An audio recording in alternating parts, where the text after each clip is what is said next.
Happy Pride Month, everybody, and welcome back to Straight Guy Queer Eye. I am your host, Paul Yen. We're on episode 5. Let's get to it. As always, we have an ethics statement that I want to make clear.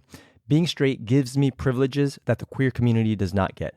I will never fully understand the trauma, the drama, and all the other homophobic bullshit that queer people deal with on a daily basis. I am not an expert in queer culture. I am not a therapist, a psychiatrist, or a psychologist, or a doctor. As host of the Straight Guy Queer Eye podcast, I'm here to introduce people to shows that I love and that I enjoy. More importantly, I'm here to listen and to learn about the queer community, and I hope to pass that knowledge on to like-minded people who want to make some sort of difference in the queer community, their own community, and in their own lives.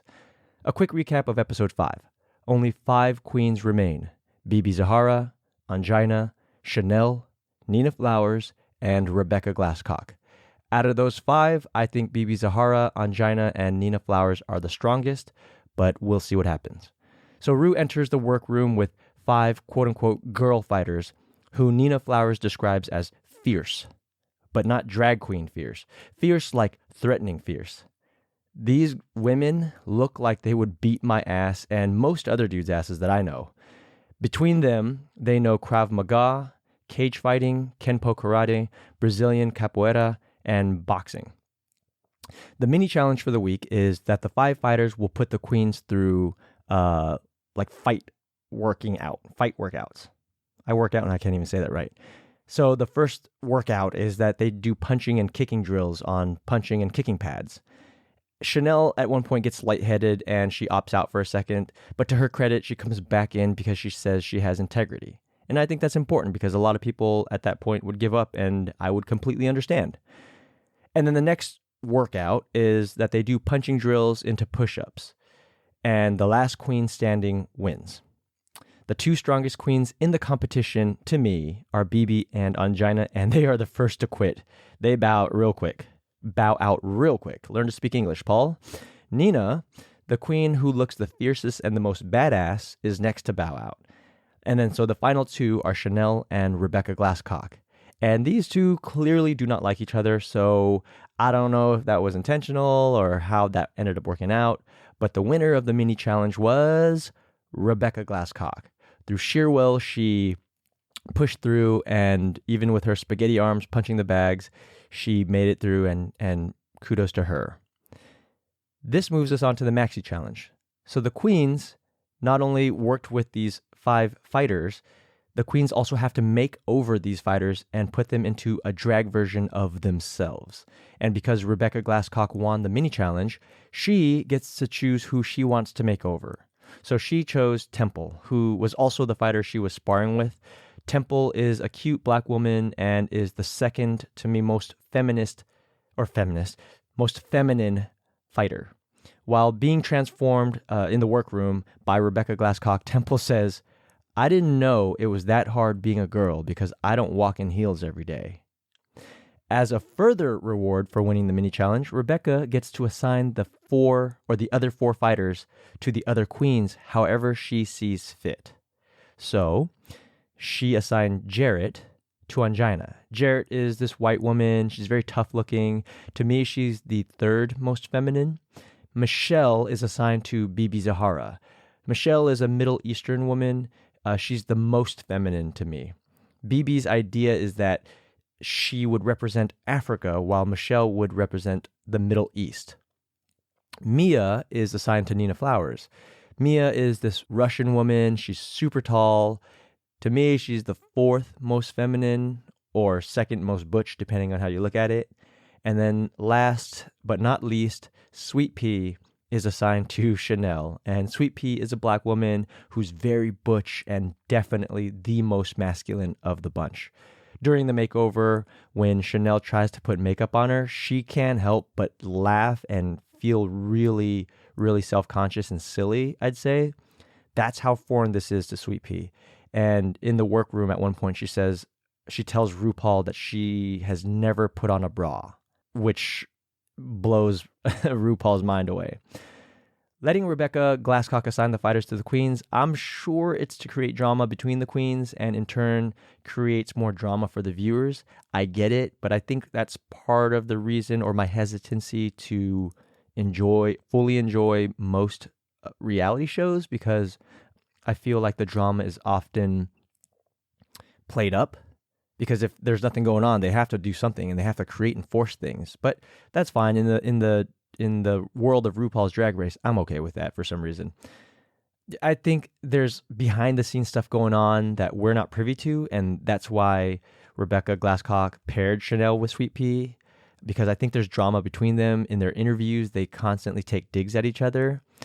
And so it's either that or Rebecca just views Chanel as her main competition. And to be fair to Rebecca Glasscock, this is a competition. Nothing against her. There's no rules as to how to play the quote-unquote game. So all's fair in drag and war. Drag dictionary. When a drag queen dresses up another person for the first time in drag, they are considered or called a drag mother to that first timer. So each queen is the drag mother to each of these fighters who are their drag daughters. 2 for 1, folks. During the workroom session, RuPaul's doing the walkthrough and reveals that there will no longer be any immunity for the winners and that their drag daughters are also going to have to lip sync to Beyonce's Freakum Dress. Never heard of that song before ever. Runway. Category is... Again, there isn't a named category, so I'm calling it Drag Mothers and Daughters. The judges, of course, are Merle Ginsburg and Santino Rice, who are the regulars. This week, they have 2 extra special guest judges. The first is the founder of the Pussycat Dolls, Robin Antin. I don't know the Pussycat Dolls music. I actually had to look it up. I thought maybe it was a clothing company or something. And then the second extra special guest judge is Lucy Lawless, who played Xena on Xena Warrior Princess on TV. She looked great. So different than how I remembered her as Xena. If Ru didn't name her, I would never have guessed it was her. On the runway, Nina Flowers and her daughter Mia killed it. Nina gave Mia the trademark faux hawk hair, and they made a really good pair. Also, Nina made Mia's outfit from scratch because Mia was way taller than her, so she couldn't just let her use one of her own outfits. So extra credit for that. Angina and her daughter Jarrett looked nice as well. Angina was in a pantsuit outfit and Jarrett was in a dress. It was black and white. And considering Angina has a shaved head while Jarrett has long blonde hair, I thought she did a pretty good job. But the critics did not think so, or the judges didn't think so at all. Angina revealed that she thought it was a masculine-feminine challenge, and that's why she put herself in a pantsuit while Jarrett was in a dress. And it was way off the mark. In the workroom, Angina never mentioned that, and so she got red for that. Robin Antin of the Pussycat Dolls would have preferred that Jarrett's dress be shorter to show off some leg. Santino pointed out that because Angina had on the pantsuit and she wasn't tucked, because remember, Angina doesn't like tucking because it hurts, it made her look like a man. I didn't catch the untuck at all, but obviously it's tough to see when you're watching on TV or on a laptop. But once they showed it in slow motion, yeah, it wasn't a good look. Chanel and her daughter, Sweet Pea, I think Chanel did a really good job of making Sweet Pea feminine, and the judges definitely thought so as well. But, and this is my own personal preference, because Chanel is a Vegas show queen, this particular outfit for the pair was just a bit too gaudy and garish to me. Other than some outfit adjustments to Sweet Pea's outfit from the judges, they thought that Chanel and Sweet Pea were a great duo. And in Chanel's defense, Merle Ginsburg thought Chanel and Sweet Pea were the best. But because Chanel chose to walk separately from Sweet Pea on the runway, as in they were never on the runway together even though they were supposed to be a mother-daughter duo, that hurt her chances to win the Maxi Challenge. BB and her daughter Michelle. I liked the idea of celebrating her African culture and Michelle's Middle Eastern culture, but it definitely didn't meet the challenge in terms of a drag version of BB.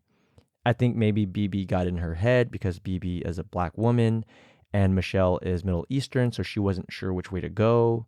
Either way, just like Angina, she misunderstood the challenge. Ru felt that Michelle had on too much makeup and that it was a bit of a mask. Lucy Lawless felt that the apple fell too far from the tree and that she was the only daughter who looked less beautiful. Rebecca Glasscock and her daughter Temple, Rebecca did a really, really awesome job of making Temple look like her. My only issue was that their outfit was too simple compared to the other girls. But again, this is season 1, so there was no bar set just yet because, again, their outfits look like they came off the rack. But Rebecca definitely met the challenge in making Temple look like her.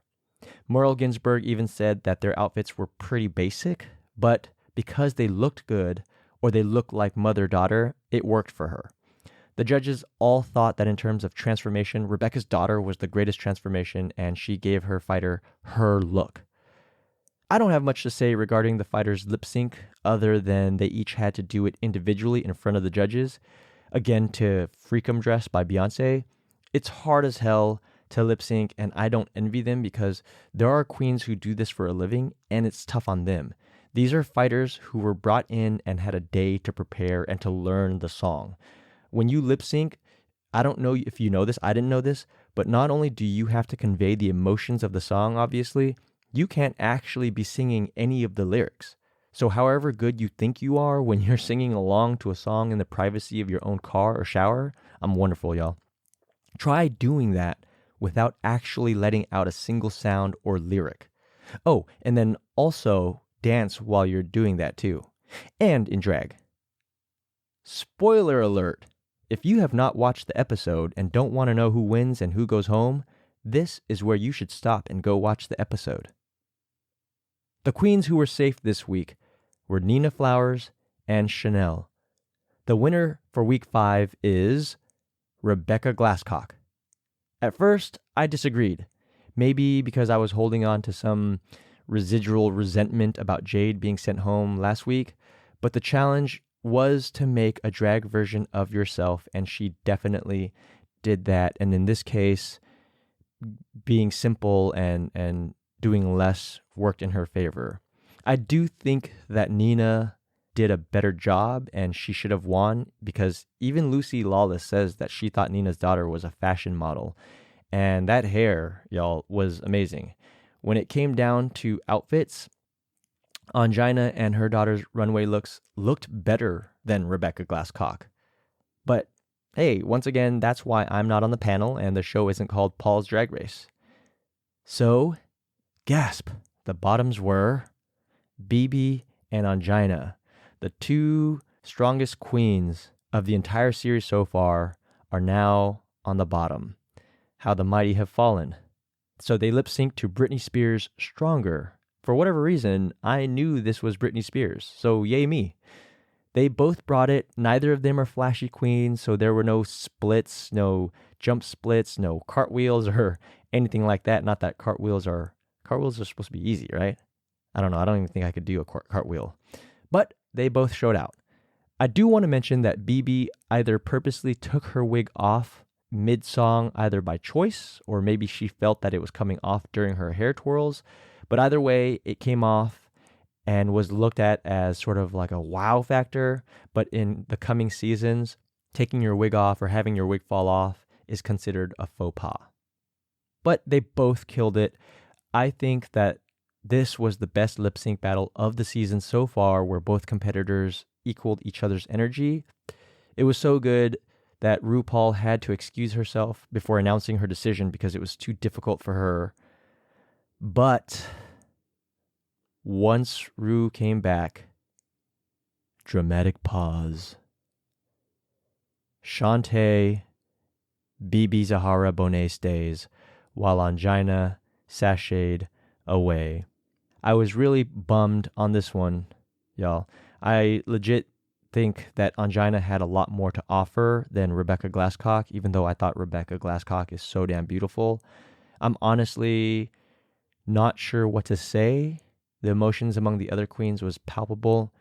Everyone was crying. I was not. But I just think the decision was made for strategic reasons because of the drama that Rebecca Glasscock brings to the show, maybe.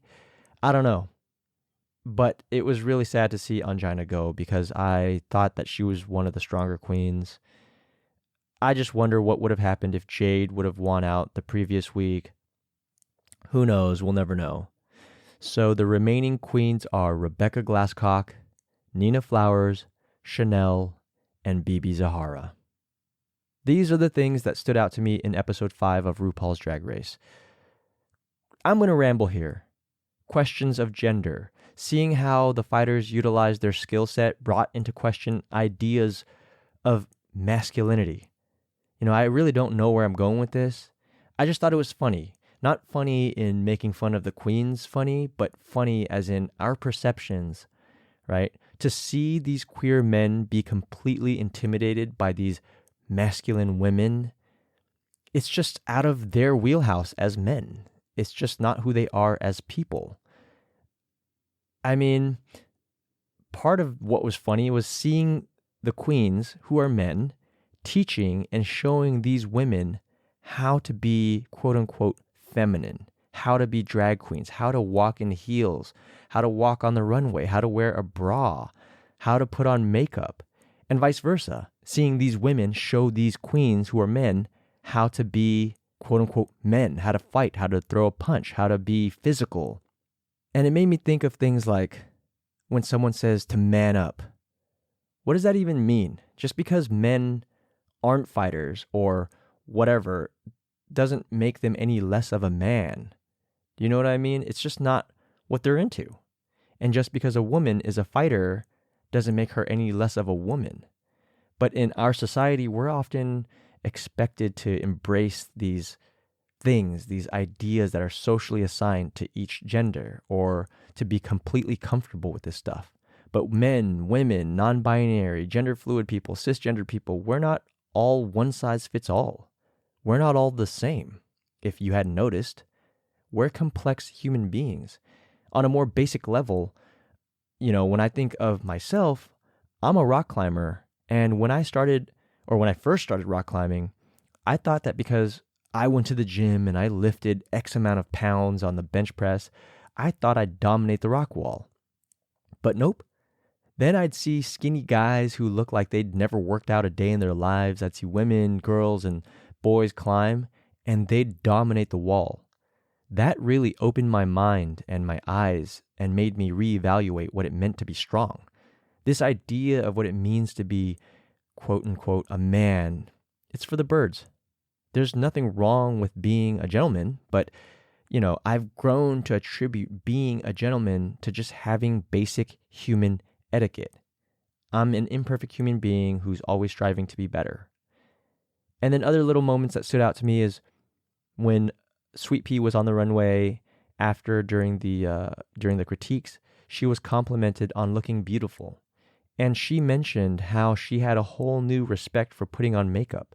And this is coming from someone who is a woman and who's a fighter, who's a badass fighter. And it was tough for her. Which also led me to think of when Michelle, Bibi's fighter, says that she is training in a different way today in the workroom. This butch woman who's normally doing Kenpo karate and Brazilian capoeira is now being asked to dress up and be a woman. And I like that kind of mentality, right? Some of the fighters have never worn heels or don't do it often. And I think it's amazing that she's viewing this as training. Because you see it in sports nowadays all the time, this cross-training. F1 drivers and MotoGP motorcycle racers back in the day would party all night and then race the next day. But in today's world, because it's so competitive and there's so much money invested in it, they have their nutrition right, they cycle, they weightlift, they do neurological exercises, they do hand-eye coordination exercises. Who else knows? I mean, who knows what else they do? And this is all to improve their mental stamina, to make them better racers. Basketball players do yoga now. They do all sorts of different hand-eye coordination stuff. So the same for these fighters. They fight for a living.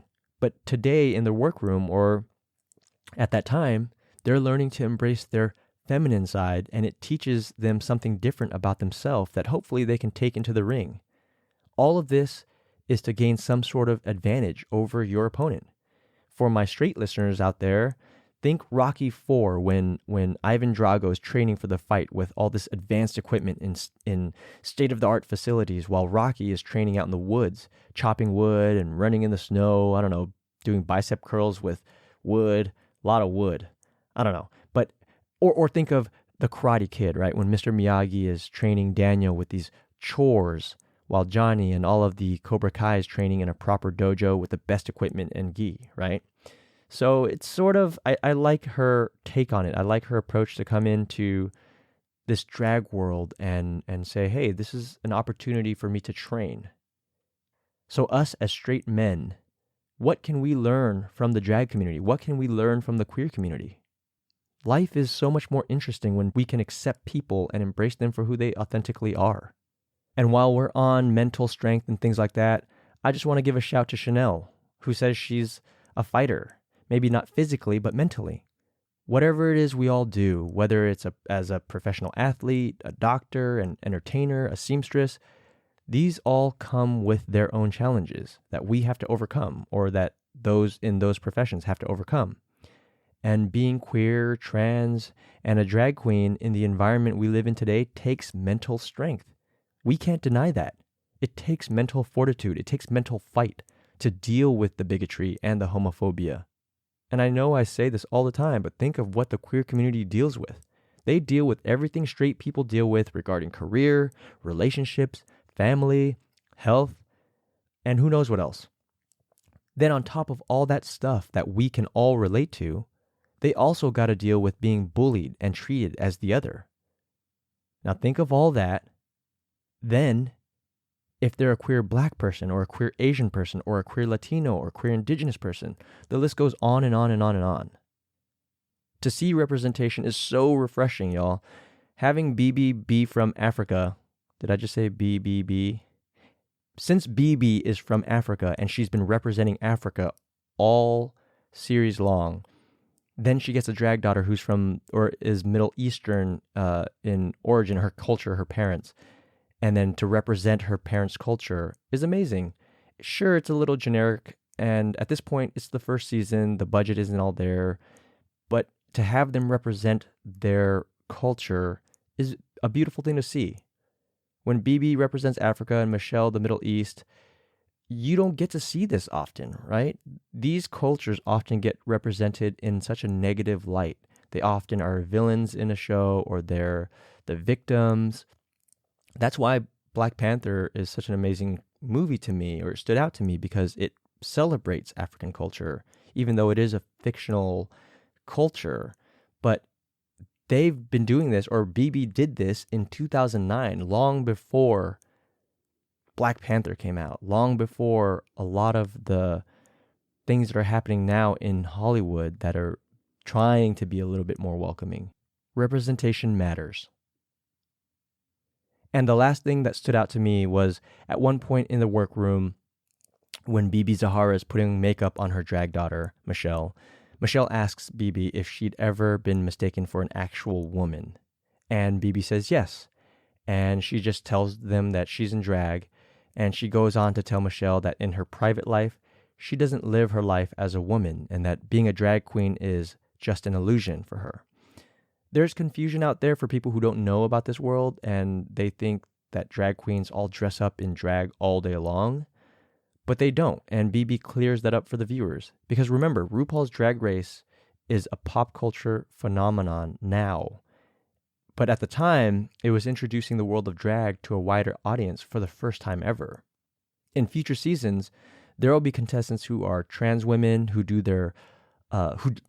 live their lives as women, and a trans man who lives his life as a man. And that's the power of this show. That's why I think the show has continued to grow, because it's able to evolve, to be more inclusive, and to reinvent itself. The more queens they bring in from all different walks of life, it brings in new ideas, new challenges. Again, this idea of what athletes do, right, to give themselves an advantage. Well, this is also an advantage. We're bringing in new ideas. Diversity is beautiful, y'all. Happy Pride Month, everybody. Thank you, as usual, for taking the time out of your day and spending it with me, and I'll see you next week for episode 6. If you are enjoying Straight Guy Queer Eye, here are some things you can do to help out the show. Share it with 5 people you know, or more. Give it a rating on whatever podcast app you're using. Send an email with any questions you may have to sgqepodcast@gmail.com, and we can engage. You can also follow Straight Guy Queer Eye on Instagram and Twitter at SGQE Podcast. You can follow me on my personal Instagram at Hello Paul Yen. Remember, be human, be kind.